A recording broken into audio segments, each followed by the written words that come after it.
Welcome to cuisine beyond border. இன்னைக்கு நம்ம என்ன பண்ண போறோம்னா டொமேட்டோ சில்லி ஜாம் பண்ண போறோம். இன்னைக்கு நான் செரி ஒயின் டொமேட்டோஸ், இந்த மாதிரி செரி ஒயின் டொமேட்டோஸ் எடுத்திருக்கேன். இன் கேஸ் இது உங்களுக்கு கிடைக்கல அப்படின்னா நார்மல் சாலட் டொமேட்டோஸ் யூஸ் பண்ணலாம். ஆனால் நம்ம நாட்டு தக்காளி யூஸ் பண்ணாதீங்க, ஏன்னா ரொம்ப அசிடிக்கா இருக்கும், ரொம்ப ஓவர் பவரிங் ஆகிடும். ஓகே, ஸோ முடிஞ்ச வரைக்கும் ஹைபிரிட்னு சொல்லுவாங்க தக்காளி, அந்த மாதிரி தக்காளி யூஸ் பண்ணுங்க. அப்படி இல்லை அப்படின்னா யூகேல இல்லை யூஎஸ்ல எங்கேயாச்சும் இருந்தீங்கன்னா, யூரோப் எங்கேயாச்சும் இருந்தீங்கன்னா இந்த மாதிரி செரி ஒயின் டொமேட்டோஸ் கிடைக்கும், நீங்கள் யூஸ் பண்ணலாம். டொமேட்டோஸ் இல்லைன்னா சாலட் டொமேட்டோ யூஸ் பண்ணலாம். ஓகே, நெக்ஸ்ட் இதுக்கு தேவையான இன்கிரீடியன்ஸ் என்னன்னு பார்த்துடலாம். செரி தக்காளி 1 கிலோ 125 கிராம், எண்ணெய் 75 ml, தண்ணி 1 litre 340 ml, white wine vinegar 225 ml, சர்க்கரை 440 கிராம், லைட் ப்ரௌன் சுகர் இல்லைன்னா நாட்டு சர்க்கரை, அப்படி இல்லைன்னா வெல்லம் 125 கிராம், கிரேட்டட் பூண்டு பல்லு ஜஸ்ட் 3 நம்பர், காஞ்ச மிளகாய் இடித்தது 15 கிராம், ஸ்லைஸ்டு வெங்காயம் 150 கிராம், உப்பு 2 சிட்டிகை. அவ்வளோதாங்க இதுக்கு. ஓகே, நெக்ஸ்ட் இப்போ நம்ம திக் பாட்டம் பேன், இந்த மாதிரி திக் பாட்டம் பேன் எடுத்திருக்கேன். ஏன்னா இதில் சுகர் வெனிகர் இதெல்லாம் இருக்கிறதுனால என்ன ஆகும்னா டொமேட்டோ அசிடிக் ஜாஸ்தி இருக்கிறதுனால ஈஸியாக ஸ்டிக் ஆகிறதுக்கு நிறைய சான்சஸ் இருக்கு. ஸோ கண்டிப்பாக திக் பாட்டம் பேன் வேணும். ஓகே, இப்போ இதை லைட் பண்ணிக்கலாம். ஃபர்ஸ்ட் எல்லாம் லிக்விடான ஐட்டம் ஃபர்ஸ்ட் சேர்த்துடலாம். இதுல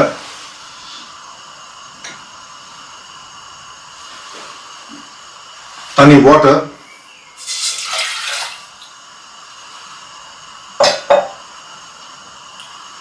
vinegar, white wine vinegar use பண்ணிருக்கீங்க.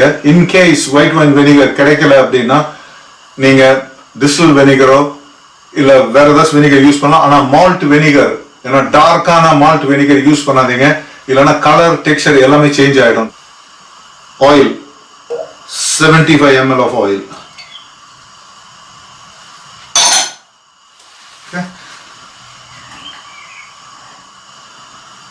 நெக்ஸ்ட் சுகர், இது கேஸ்டர் சுகர் யூஸ் பண்ணிருக்கேன், ஒயிட் சுகர் நார்மல் சுகர் தான் இது.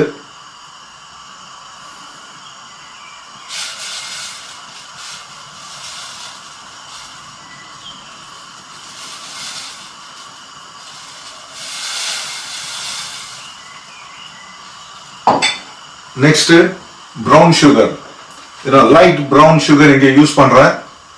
நீங்க இன்கேஸ் லைட் ப்ரௌன் சுகர் உங்களுக்கு கிடைக்கல அப்படின்னா வெல்லம் யூஸ் பண்ணலாம். டார்க்கான வெல்லம் யூஸ் பண்ணாதீங்க, லைட்டான வெல்லம் யூஸ் பண்ணுங்க. Okay, see this.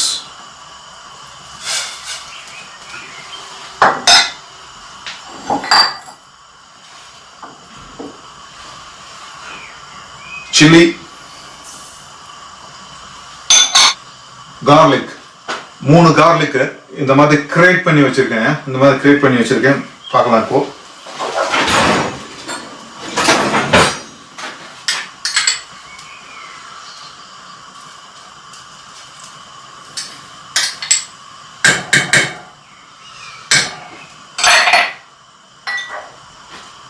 Salt just ஒரு 2 பிஞ்ச், என்ன ஜஸ்ட் இவ்வளவுதான் சால்ட்.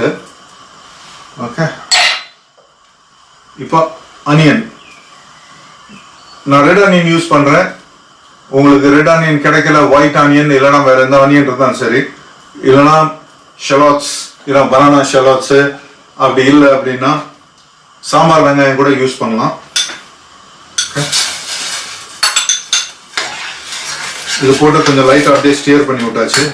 இப்போ இது பாயில் ஆகும். நம்ம அதுக்குள்ள இந்த டொமேட்டோ ரெடி பண்ணி எடுத்துக்கலாம். பார்த்தீங்கன்னா டொமேட்டோஸ் இதில் இந்த மாதிரி பிக் பண்ண போகிறேன். நான் தனியாக எடுத்துட்டு இந்த ஒயின்ல இருந்து, இந்த செரி ஒயின்ல இருந்து அப்படியே இது பிக்கிறப்ப நல்லா ஸ்மெல்லு, அருமையான ஸ்மெல் வருது, டொமேட்டோ ஸ்மெல் சூப்பர். கரெக்டாக ரெசிபி ஃபாலோ பண்ணீங்கன்னா ரிசல்ட்ஸ் பக்காவாக வரும். பார்த்தீங்கன்னா இதில் சம்டைம்ஸ் இந்த ஸ்டாக் எல்லாம் போயிருக்கும், இதெல்லாம் கிளியராக எடுத்துருங்க.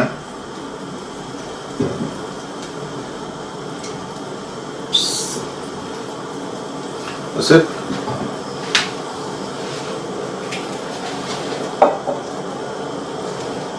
இப்போ இதை நல்லா வாஷ் பண்ணி எடுத்துக்கலாம். ஸ்ட்ரைட்டாக இதை அப்படியே ட்ராப் அவுட் பண்ணலாம்.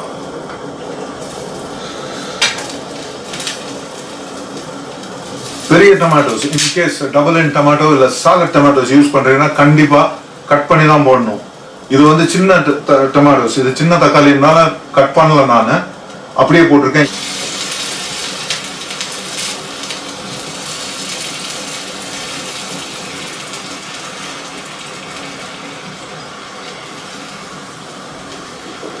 அவ்வளோதான், லைட்டாக இதை கிண்டி விடணும். இப்போ இந்த லிக்விட கூட டேஸ்ட் பண்ணி பார்க்கலாம் எப்படி இருக்குன்ட்டு.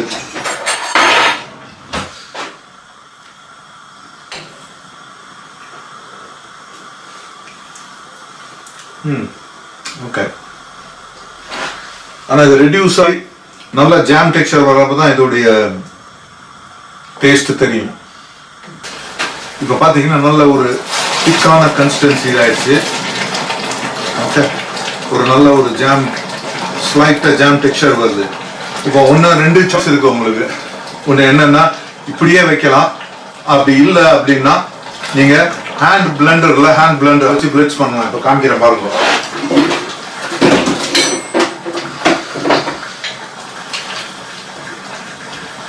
இப்போ என்கிட்ட பார்த்தீங்கன்னா இந்த மாதிரி ஒரு ஹேண்ட் பிளெண்டர் இருக்கு. லைட்டாக அந்த டிப்பு மட்டும் வாஷ் பண்ணிக்கலாம். ஓகே, வாஷ் பண்ணிட்டு ஃபர்ஸ்ட்டு சுவிட்ச் ஆஃப் பண்ணிக்கலாம்.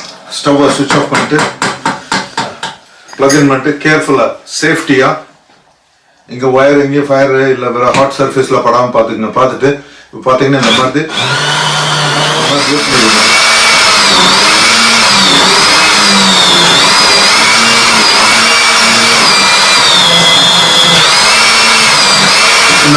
இந்த மாதிரி ஹேண்ட் பிளெண்டர் நல்ல ரஃப்பாக, ரொம்ப ஃபைனாக பண்ணாதீங்க, நல்லா இருக்காது. அவ்வளோதான், தட்ஸ் இட். பார்த்தீங்கன்னா பாருங்க, பக்கா இருக்குது பாருங்க. அப்படியே இது இப்போ கூல் ஆச்சுன்னா நல்லா திக்காயிடும். இது கொஞ்சம் ஸ்லைட்டாக ரன்னியாக இருக்கு. இங்கே பார்த்தீங்கன்னா கொஞ்சம் ஸ்லைட்டாக அப்படியே தண்ணியாக இருக்கு இப்போ. ஓகே, இப்போ இது ரெடி ஆச்சு. கூலிங் பண்ணணும். கூலிங் வந்து எப்படின்னா வித்தின் 90 மினிட்ஸ் ரூம் டெம்பரேச்சர் கொண்டு வரணும். ஓகே, அதுக்கு என்ன பண்ண போறோம்னு பார்த்தீங்கன்னா மாதிரி ஒரு சின்ன ட்ரே எடுத்து இதில் ஐஸ் கியூப்ஸ் வச்சிருக்கேன். ஓகே, இந்த மாதிரி ஐஸ் கியூப்ஸ் வச்சிருக்கேன். ரேபிட் கூலிங் பண்ணோம்னா இந்த மாதிரி தான் பண்ணணும். இப்போ இதை வந்து இங்கே வைக்கிறேன்.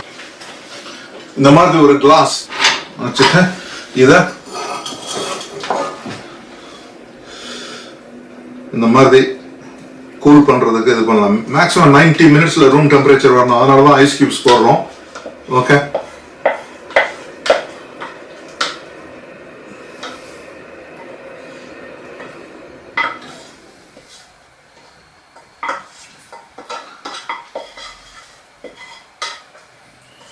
ஒரு 10 நிமிஷத்துக்கு ஒரு தடவை இந்த மாதிரி ஸ்டியர் பண்ணணும். இந்த மாதிரி கிண்டி விடணும். கிண்டி விட்டுட்டு அப்புறம் திருப்பி விட்டீங்கன்னா அடியில வந்து ஐஸ் இருக்கிறதுனால ஃபாஸ்டா கூல் ஆகும். கூல் ஆச்சுன்னா திருப்பி நம்ம இந்த மாதிரி கிண்டுறப்ப திருப்பி ஒரு 10 மினிட்ஸ்ல இன்னும் ஃபாஸ்டா கூல் ஆகும். அப்போ 90 மினிட்ஸ்க்குள்ள கண்டிப்பா இது வந்து ரூம் டெம்பரேச்சர் 22 to 23 டிகிரிஸ் ஈஸியா வந்துடும்.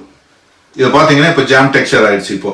இப்போ இதை வந்து இந்த மாதிரி ஜார்ல டிரான்ஸ்ஃபர் பண்ணணும். இப்போ இந்த மாதிரி எடுத்துட்டு ஒரு கிச்சன் டவல்ல வைப் பண்ணி எடுத்துக்கோங்க. ஏன்னா டிரான்ஸ்ஃபர் பண்றப்ப தண்ணி வந்து உள்ள போயிடாம இருக்கிறதுக்காண்டி. ஓகே, சைட்ல இதுல எல்லாத்தையும். ஓகே, இப்போ பின்ல போட்டுடலாம். போட்டு இது இப்போ இதெல்லாம் லைட்டா வைப் பண்ணி எடுத்துடலாம்.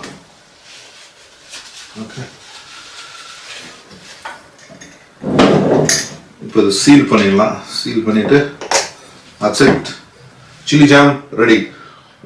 1 கிலோ 125 கிராம்ல இவ்வளவுதான் வரும் சில்லி ஜாம். இது மோர் தென் எனஃப். ஜஸ்ட் கொஞ்சோண்டு லைட்டா உங்க சாண்ட்விச்லயோ உங்க சீஸ்லயோ சீஸ் டோஸ்ட்லயோ இல்ல ராப் சப்பாத்திலயோ இல்ல டோட்டியாஸோ இல்ல வேற எதுலயோ வேணா லைட்டா இந்த மாதிரி அப்ளை பண்ணி சாப்பிட்டீங்கன்னா சூப்பரா இருக்கும்.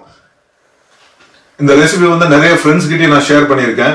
அதே மாதிரி உங்ககிட்டயும் ஷேர் பண்றேன். நீங்களும் ஷேர் பண்ணுங்க. அதே மாதிரி இன்கேஸ் உங்க ஃப்ரெண்ட்ஸ் யாராச்சும் ரெஸ்டாரண்ட் இந்த மாதிரி ஏதாவது வச்சிருந்தாங்கன்னா இது ரொம்ப ரொம்ப யூஸ்ஃபுல்லா இருக்கும். அவங்களுக்கு இதை ஷேர் பண்ணி விடுங்க please. Okay, thank you very much for watching. See you in next video. And மறக்காம subscribe and bell button press பண்ணிடுங்க please. Okay, thank you. See you in next video.